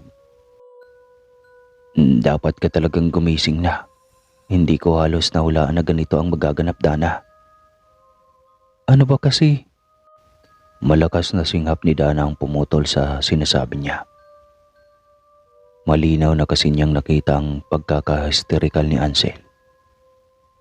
Sa may malaking kawa ay naroon ang mag-iinang Adora, Alisa at Alina. Nakatali ang kanilang mga paa at mga kamay at may tela na nakabusal sa kanilang mga bibig. Malinaw sa kasalukuyan na nagaganap na ang mag-iina ay bihag ng mga aswang. Itay?" Otomatikong naluha si Dana nang makita niya ang kanyang ama sa bungkos ng mga aswang na naroon. Pero pagkapunas niya ng mga luha ay napakunot noo siya. Tila may mali sa inabutan niyang eksena. Pero bago pa man masabi ng utak niya kung anong mali sa nadatnan, ay nagsalita na si Ansel. "Si Mang Danilo lang ba ang nakikita mo? Libot mo ang paningin mo, Dana. Nandito na rin ang nobyo mong si Telmo." Hindi pa man natatapos sa pagsasalita si Ansel ay napaawang ng labi ni Dana. Nakita niya na kasi si Telmo. Sobra siyang nasabik sa lalaking minamahal. Pero ang dapat na paglapit niya rito ay naawat. Nagtaka siya. Ibang Telmo ang nababanaag niya ngayon sa hindi niya mawari kung paano niya nasabi. Nakapili na siya kung anong klaseng aswang siya, Dana. Wika ulit ni Ansel. Napili na niyang maging mapuot na aswang na kumakain ng masasama ang budhi at maruming puso ng mga tao na katulad ng madrasta mo at ng dalawang anak nito. Mariin na naikuyom ni Dana mga palad dahil sa kanyang narinig. At nakapagtataka na kilala ni Ansel ang kanyang madrasta. Aswang si Telmo at magmula nang ipaalam nito iyon sa kanya ay wala itong narinig na kung ano sa kanya dahil naniniwala siyang sa kabila ng pagiging aswang nito ay may mabuti itong puso. Nagkausap din sila ni Thelmo na magtitika ito sa nagawang paglalagay ng batas sa sariling mga palad, ngunit heto, malinaw sa nagaganap ngayon na hindi na nito naalala ang napag-usapan nila bago pa may maganap sa kanilang dalawa. "Maawa kayo sa amin," wika ni Alisa. "Hindi na namin uulitin," segunda naman ni Alina. "Danilo, awatin mo ang mga aswang. Hindi sa ganitong paraan sana. Mag-usap tayo." Pakiusap ng madrasta niya sa kanyang ama. "Dapat lang sa inyo yan. Mabuti ang nagawa ng anak ko sa inyo, pero ano ang ginanti ninyo? Iniwanan na kita dahil sa ugali mo. Hindi ka pa rin pala nagbago, Adora. Tamin niyo ngayon ang ganti ko sa mga nagawa niyo kay Dana. Wala na ang anak ko. Ang kakapal ng mukha niyong palayasin ng anak ko sa sarili kong sakahan at bahay. Salbahe ka rin naman. Mula't simula, may iniibig ka na sa lugar na to, Danilo." Galit na asik ni Adora. "Ginawa mo pa akong tanga. Binabasa ko ang lahat ng sulat na may imprentang mga puso ang sobre. Alam kong yun ang sulat sa iyo ni Marita. Ang aswang na tinulungan mong makatakas noon pagkatapos siyang kainin ng mga magulang mo." May mga tsismoso at tsismosa rin pala sa tribo. Pagkasambit kasi niyo ni Adora ay nagbulungan ng mga ito at natigil sa ginagawang kantahan at sayaw. Naawat din ang dasal na hindi maunawaan. Nahinto ang lahat at ang kanilang mga tingin ay natuon sa isa sa mga babaeng aswang, si Marita. "Yak, pinagpalit mo si nanay sa babaeng iyan?" Daring-diri na sabi ni Alisa. Napakamaldita talaga kahit nakatali na at lahat. "Kaya nga ang baho, mukhang mabantot din ang hininga." Alulod naman ng kapatid na si Alina. Ang pagkatigil ng lahat ng naroon ay naawat lamang ng walang ano-ano. Maging isang mabangis na aswang si Marita. Nakalabas ang lahat ng kuko. Nabuwag ang buhok at ang gigil na nakatingin sa mag-iina. Humanda ito sa pag-atake. Kahit ang aswang ay hindi pumapayag na malait. Ewan ba naman niya kung bakit may mga tao na gustong-gusto at nakakakuha ng kasiyahan sa pagiging pintasera. Natigil ang naglalaro sa isipan ni Dana nang biglang umalulong si Marita. Galit siya, ani ni Ansel. Kung hindi man maging adobong madrasta mo at mga anak niya, magiging hilaw silang karni sa tiyan ni Marita. At mukhang hindi nga nagbibiro si Ansel dahil ang alulong ng babaeng aswang ay nagmistulang babala na aatake ito ng agaran at pabulusok na paraan. "Tiyang!" Inisyal na reaksyon yata ni Dana iyon, o talagang kahit papano ay may pakialam din siya sa naging inainahan. "Dana, ang katawan mo!" Hilakbot na habol sa kanya ni Hansel. Noon lang tinignan ni Dana ang ibig sabihin ng huli. At santisima, ang braso niya naging katulad sa braso ng mga aswang doon.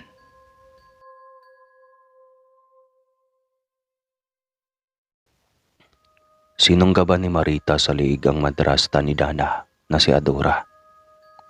Kung may mabuti sa ginawa ng aswang, yun ay ang hindi nito pagbaon ng mga kuko sa liig ng inatake. Ibig sabihin, hindi nito planong agaran na patayin. "Pinuno, wala ba tayong gagawin sa nangyari?" Puno ng taas ng emosyon na tanong ni Ansel sa pinuno ng tribo. "Itong si Dana, bakit siya naging aswang?" "Hindi siya naging aswang, Ansel. Tiyak kong may dugo na siyang aswang noong una pa lamang at ngayon pa lamang niya iyon napagtanto. dahil sa ngayon lang siya nagkaroon ng ganito kataas na galit. Wala tayong magagawa sa nagaganap na ito dahil ito ang nakatakda. Alam mo naman dito, ang siyang magdala ng kakainin natin ay ang masusunod. Maras na napalunok si Dana. Naalala niyang nasabi ni Pinuno sa kanya na ang lahat ng aswang doon ay kumakain ng tao. Pero bumabase sa dahilan kung bakit. Na ang mga aswang mismo ang pumipili niyon at hindi saklaw ng mga nililibre nito. Sa nagaganap, ang tatay niya at si Thelmo ang nagdala ng makakain ng tribo. Si Marita naman ay asawa ng kanyang ama. Nare-respeto ko ho ang katungkulan ninyo, ngunit hindi ko maaaring hayaan na lang na mawala ang madrasta ko at ang mga anak niya, ani Dana. Kasasabi ko lang, katulad ng kasabihan ng mga tao, nasa aswang ang desisyon. Gusto na kitang patayin kasama ng mga anak mo, pero hindi. Dapat ka lamang unti-unting mawala sa paningin ng lahat para matikman mo kung paano maapoy sa impyerno. Mabalasik na asik ni Marita kay Adora. Bitawan mo siya. Ang lahat ng aswang na naroon ay nagbulungan na naman sa pagdating ni Dana. Dana, anak. Wika ni Danilo. Dana, anong ginagawa mo rito? Si Thelmo naman ang nagtanong. Anong nangyari sa inyo? Alam kong hindi sila naging mabuti sa akin pero sana naisip niyo man lang na kung gagawin niyo ito ay para niyo na rin silang tinularan. Malamlam ang mga mata na sambit ni Dana sa dalawang pinakamahalagang lalaki sa kanyang buhay. Thelmo, hindi ka ang matalik kong kaibigan na mapagpasyensya kung lalapain mo sila Tiang. Dana, hindi mo alam ang mga sinasabi mo. Hindi ka na makakauwi sa bahay niyo dahil ang mga ito gumawa ng paraan upang madiin tayo sa mga pulis. Oo, at ako ang kumain kila Moses. Ngunit iyon lamang ang nararapat sa kanila dahil hayok sila ng laman. Nagtaas baba ang dibdib ng babae. Mahal kita, Thelmo. Huwag mong hayaan na labuan ko ang pagmamahal na nadarama ko sa iyo nang dahil lang sa desisyon mong tapusin ang buhay nila Tiang Adora. Nang lingunin ni Dana ang madrasta at ang dalawa niyang stepsister ay mga nakayuko ito. Tila ngayon lamang tumatak sa mga utak ang nakaamba na pangamba. Ngayon lamang sila nahiya sa mga nagawa nilang hindi mabuti. Bawat nilalang sa mundo ay dapat bigyan ng ikalawang tsansa. Ikaw na rin ang nagsabi niyon sa akin, di ba, Itay? Baling ni Dana sa ama. Sinabi mo yun sa akin nang isumbong ko sa iyo sina Alisa at Alina. Kinalbo nila ang manika ko nun at iyak ako ng iyak. Dahil iyon lang ang tanging kaibigan ko at wala naman nais na makipaglaro sa pangit na tulad ko. Sinabi mo rin yun sa akin nang isumbong ko sa iyo si Tiang Adora. Noong sampalin niya ako ng tsinela sa pisngi at namamaga sa sakit ng ngipin. Ikaw, sa kabila ng mga sinumbong ko sa iyo, iniwan mo pa rin ako sa pangangalaga ni Tiang Adora. Hindi po ba kung gusto natin ng ikalawang tsansa, matututo na muna tayong magbigay niyon? Ang lahat ng naroon ay natahimik. Si Ansel ang naguntag sa katahimikan na iyon. Sinamahan ko si Dana rito at inalagaan ko siya, Thelmo. Ikalawang tsansa rin ang hiling ko sa pagkakaibigan natin na nagkalamat dahil sa nararamdaman ko sa iyo. Napaamang si Dana. Anong ibig mong sabihin, Ansel? Dana, binabaya ko. Matalik kaming magkaibigan ni Thelmo. Inipuan ko siya kaya nagalit siya sa akin at nang malaman kong ikaw pala ang kunikwento sa akin ni Thelmo na babaeng tao na sinisinta niya. Ginawa ko ang lahat ng pabor para sa iyo. Kapag naikwento mo ko sa kanya ay makarating sa kanya kung gaano ako nagsisi sa aking ginawa. Patawarin mo sana ako, Thelmo. Sumamo ng binabae. Patawad, Dana. Inggit na inggit kami sa iyo, kaya inis kami sa iyo. Wika ni Alina. Tama si Alina. Sa kabila kasi ng pangit mong mukha ay mayroon kang Thelmo na handa kang iligtas palagi. Patawarin mo sana kami. Sabi naman ni Alisa. Si Adora naman ang sumunod na nagsalita. Patawad, Dana. Nagawa ko lang naman ang maging malupit sa iyo nung malaman kong anak ka ni Marita. At hindi ng unang asawa ng iyong ama na si Ana. Tinapunan ng tingin ni Dana si Marita. Kung anak mo pala ako, bakit mo ko iniwan kay Itay? Niyakap siya ni Marita. Hinayaan na lamang niya ito. Patawad, anak. Naging masalimuot ang buhay sa amin ng tatay mo. Dahil sa mga magulang niya na hindi ako ginusto kahit kailan.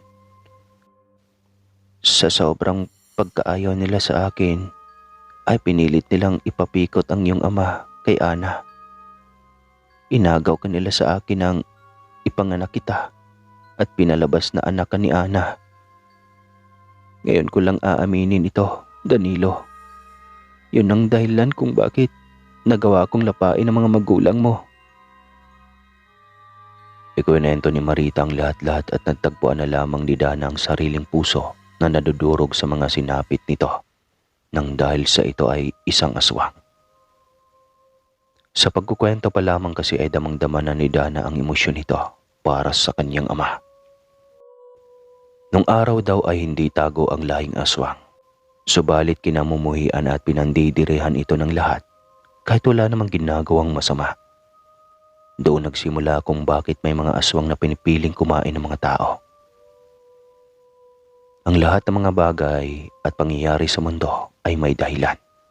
Naniniwala si Dana roon, kaya kahit hindi humingi ng tawad ang ina, alam niyang buong puso niya itong pinaniniwalaan. Tatanggapin at mamahalin niya ito. Humingi rin ng tawad si Danilo kay Adora. Sinabi nitong hindi talaga nito gusto at mahal ang kanyang madrasta. Naniniwala raw ito na anak si Dana ni Ana. Ang huli ay namatay naman dahil sa aksidente. Talaga raw pinatulan ni Danilo si Adora upang makapaglakbay siya patungo sa tribo at ipaalaga rito si Dana. Sakim ang desisyon na iyon at hindi mo rin talaga masisisi kung bakit nagalit si Adora. Tunay ang pag-ibig na inilaan niya tapos ay hindi naman pala may pagpalit ni Danilo ang dating pag-ibig. Si Marita ay pinakasalan na pala nito sa tribo kaya hindi na bumalik pa magmula noon. Kaagad din na binigay ni Dana ang kapatawaran sa kanyang ama para kasi sa kanya ay wala na siyang dapat na ikareklamo pa. Ayos na ang lahat at wala na siyang balak pa na gawing komplikado. Sasabak na lang sila sa lahat ng pagtanggap pagkatapos niyon at sa proseso niyon ay komplikado na nga. Nang matawis sandali ang katahimikan, tanging mga dugong nananalaytay sa sistema nila ang maririnig at ang pintig ng kanilang mga puso. Mga puso nila na pumipintig sa mga aswang. Si Ansel kay Thelmo, si Danilo kay Marita, si Marita kay Danilo at sa anak, at sina Thelmo at Dana ay para sa isa't isa. Maluwalhati naman na nagtapos ang gabing iyon. Madaling kausap ang mga aswang kaya walang namatay. Hindi tuluyang nalagyan ng rekado ang mag-iina. Bagkus ay nag-alok ang mga ito ng pagtigil sa paraeso ng mga aswang upang turuan ang mga kababaihan doon ng mga bagay na wala silang alam, katulad ng ganchilyo at paggawa ng basketbag. Iyon ang paraan ng mag-iina upang bumawi sa lahi ng mga aswang. Iyon nga lang, mukhang doon na rin magkakatagpo ng pag-ibig ang mga ito. Natawa nga si Dana nang marinig na sinasabihan ni Alina ang isang binatang aswang na paano kung maisipan itong kainin siya. Kasagot naman ng aswang ay i-testing daw muna para malaman kung masasarapan ba ito o si Alina. Ayon, nakatikim ng sapok. Maginoo pala pero medyo bastos. Si Alisa naman na suplada ay napapaamon na rin ng isang aswang na nag-aanyong aso nang biglaan, upang nakawan lamang ito ng halik. Pulang-pula na animoy kamatis ang pisngi nito nang dahil sa palagian na panunuyo ng pilyong aswang na iyon. Si Ansel naman ay nagbalik na sa pamamangka pagkatapos itong patawarin ni Thelmo. Nagpasalamat ang huli sa mga nagawa nito sa kasintahan niya at nagsabi na darating sila sa pagkakasundo na katulad noon. Ngunit kailangan pa nila ng panahon ni Ansel para magnilay sa iilang mga bagay na hindi madaling kalimutan. Ayos lang iyon sa binabay. Laking tuwa naman ni Dana nang minsan na umuwi ito na may bit-bit na taong lobo. Dayuhan ng lalaki at mukhang nagkakamabutihan na sila. Magkakaroon na rin ng buhay pag-ibig ang bading. Alright. Kahit wala siyang 150 ay mayroon pa rin siyang pag-ibig. Sina Danilo at Marita naman ay tila lalanggami na sa sobrang katamisan. Kaya naman pala sila nahirapan ni Ansel na mahanap ang tatay niya. Panay pasyal pala ang ginagawa ng dalawa. Inuubos na mga ito ang oras na magkasama at namamasyal sa kung saan-saan. Baka makarating pa sila ng Boracay. Binabawi nila ang mga pagkakataon na ninakaw sa kanila noon. Ikalawang tsansa. Talagang napakahusay ng ikalawang pagkakataon at kaysaya na panoorin basta ba sincero ang isang tao o ang isang aswang na nagbago. Maikli lang ang buhay ng lahat ng nilalang sa mundo. Hindi tama na magpalamon tayo sa galit at sa mga konsumisyon. Oo, at may mga pagkakataon pa rin na kakain at kakain ng tao ang mga aswang dahil aswang sila. Pero naniniwala si Dana na ang lahat ng nilalang sa mundo ay may Diyos. Kaya may awa pa rin na namamayani sa puso ng lahat at mayroon pa rin konsyensya na nasusundot. Hindi ko nakita na darating ang araw na to, Dana. Nalingunan ni Dana si Thelmo. Hinalikan siya nito sa noo. Ako rin naman, kita mo. Masayang naglalabas na Tiyang Adora at Inay Marita. Masaya rin ako na walang pasubali mong natanggap ang iyong ina. Sinabi ko naman sa iyo, ang lahat ng tao ay nararapat lamang nabigyan ng ikalawang Hindi na naituloy ni Dana ang sinasabi. Sapo ang bibig niya. Ay tumakbo siya sa may lababo at doon ay sumuka. Sinundan siya ni Thelmo.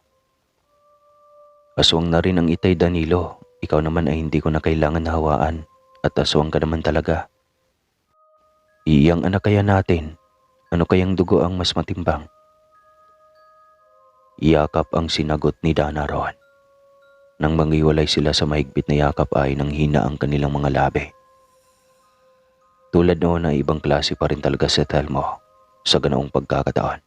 At muli, nag-isa ang kanilang mga katawan na kumukulo ang dugong aswang para sa isa't isa. Oo, buntis si Dana. At dahil buntis siya ay siguro manganganak sila ng aswang at maging artista. Di biro lang. Bago lumaki ang tiyan ni Dana ay nagpakasal na sila ni Thelmo sa paraiso kung tawagin ng tribo ng mga aswang. Saksi ang lahat ng iba't ibang uri ng kakaibang nilalang na naroon sa kanilang pag-iisang dibdib.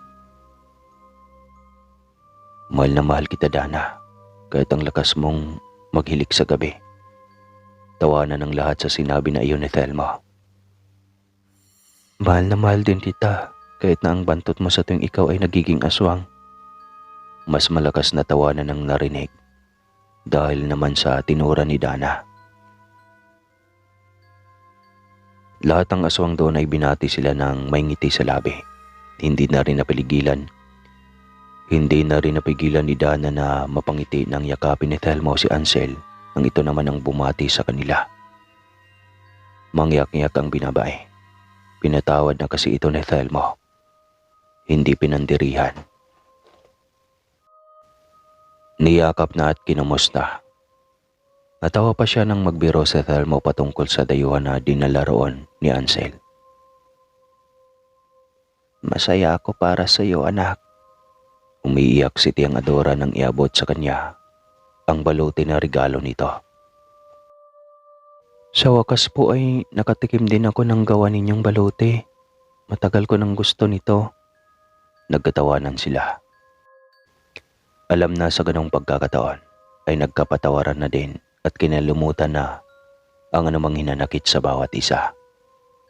Bago sila maghiwalay ng madrasta ay humiling siya sa langit na sana ay makatagpo rin ng tunay na pag-ibig ito. Ang mga anak ni Adora ay nag-iiyakan din. Biniro niya pa na baka sa inggit na naman. Pero lambing lang naman niya iyon. Binigyan siya ng mga ito ng ginawa din nilang pitaka. At nang ang tatay at nanay na niya ang bumati sa kanilang mag-asawa, hinawakan nito ang doon nila ni Thelma at may kung anong dinasal sa pabulong na paraan. Wala ang mga magulang ni Thelma dahil nasa ibang bansa, pero ayos lang. At sinabi naman ng mga ito na doon na sila magpulot gata. Bago kayo magpulot gata, pansinin niyo naman ang aking regalo. Isang napakalaki at matabang buhaya. Nilingon ng lahat ang regalo na tinutukoy ni Pinuno. Isang senador na matakaw at panay pangungurap ang ginagawa sa Senado. Nagkasiyang lahat na nilantakan ang buhaya. Nadagit daw ito ni Pinuno mula sa ninuno niyon na nakipagsundo sa isang kaibigan na aswang. Nang inaanunsyo ng maaari nang humalik si Thelma, biniro nito ang lahat ng naroon. Habang hinahalikan siya ay binuhat siya nito at saka itinalon-talon sa ibabaw ng mga puno. At habang tumatalon sila, isa-isang inilaglag ng lalaki ang saplot ng kanyang misis. Sa ituktok ng talampas siya ay binaba ni Thelma at doon, maaswang ang titig ng mga mata ng lalaking aswang sa hinubaran nitong katawan ni Dana. Pinagsawa nilang katawan ng bawat isa, pinaglaruan din nila ang kanilang mga katawan na kayang magbagong anyo. Si Dana ay nagsasanay pa lang na ilabas ang aswang niyang anyo at sa totoo lang ay tuluyan na niyang nagugustuhan ang kakaibang mga nangyayari sa kanya sa tuwing siya ay nag-aanyong aswang. Kung noon ay nakakatakot para sa mga tainga niya ang salitang aswang, ngayon ay puso na niya ang kumakabog kapag nababanggit ang kakaibang nilalang na iyon. Kung hindi ba naman kabugin talaga ang puso niya, kay ganda na ngang lalaki ni Thelma, napakahusay pa sa usaping papag. Kuhang-kuha lahat-lahat ng kiliti niya, kaya naman mas lalo pa siyang nahuhumaling dito. Sana kapag malaki na ang mga anak natin ay maunawaan nila ang ating sitwasyon. Wika ni Thelma habang kapwa sila nakatingin sa madilim na kalangitan. Tayo ang bahala sa parte na iyon. Kaya natin iyon bilang mga magulang nila na mapagmahal. Tama. Sa muling pagkakataon ay dumagan si Dana sa matipunong katawan ng asawa. Binigyan niya ng mumunting halik ang gwapo nitong muka. Tama ka na sa pagpapakyut, mister. Mahal naman kita. Umahalakhak si Thelma. Tama ka na rin sa pagpapalabas ng libido na pang aswang mo, misis. Nakarami ka na. Mahal na mahal naman din kita. Inaawat pa siya pero hayon, mabilis pa sa 4:00 na naisuot sa kanya ang naghuhumindig nitong kaibigan. At sa muling pag-iisa ng kanilang mga katawan, nakapagdesisyon na si Dana. Sa paraiso na iyon sila bubuo ng pamilya at mananatiling mahal ang isa't isa hanggang sa dulo ng kanilang mga hininga. At hanggang dito na lang po ang kwento ng dalawang mga aswang na ito. Hihingin ko po ang inyong opinion mga kaswang. Sana'y maaari kayong mag-comment sa comment section kung ano ang masasabi ninyo kila Dana at Thelmo. Maraming salamat po sa walang sawang pagsuporta sa aking channel mga kaswang. Mabuhay kayo at pagpalain palagi.